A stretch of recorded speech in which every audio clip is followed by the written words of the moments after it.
নির্বাচনের আগে প্রচারণা শুরু করে কোন পীর বুজুর্গের মাজার জিয়ারতের মাধ্যমে।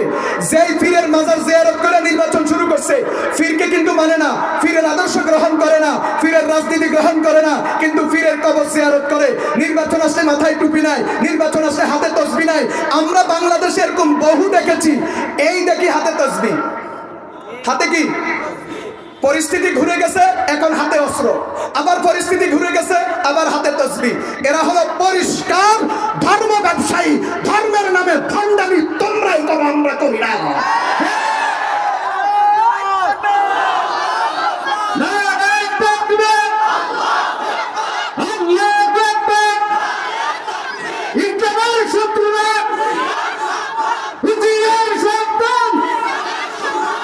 প্রিয় ভাইয়েরা আমার, এরা হলো 2 নম্বর ধর্ম ব্যবসায়ী। এরা বড় ভয়ঙ্কর, আগের প্রকারের চেয়ে এই প্রকার বড় ভয়ঙ্কর এই প্রকারের ধর্ম ব্যবসায়ী। 3 নম্বর ধর্ম ব্যবসায়ী। আফসোস আর পরিতাপের সাথে বলতে হয়, কিছু তথাকথিত আলেম যাদের কখনো দল পরিবর্তন হয় না, যখন যেই সরকার ক্ষমতায় তারা ওই দলে থাকে। কথাটা একটু ব্যাখ্যা দিই, না হয় আপনারা আবার হুজুরদেরকে অ্যাটাক করবেন।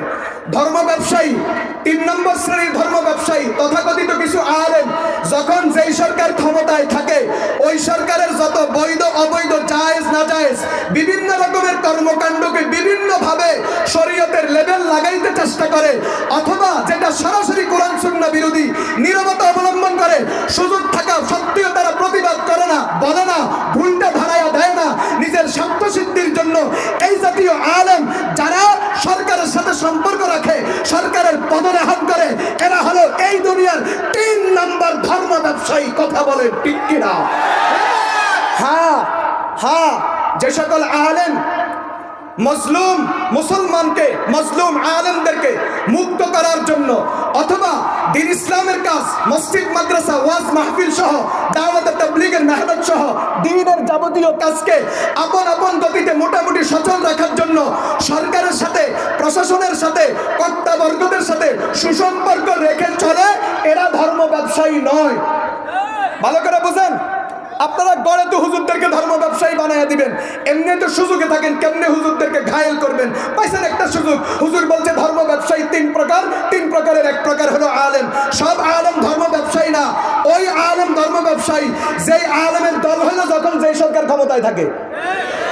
আমাদের বাংলাদেশের এক নেতার অতীত আমরা জানি, উনি সবসময় এক দল করেন, ওনার দলের নাম সরকারি দল।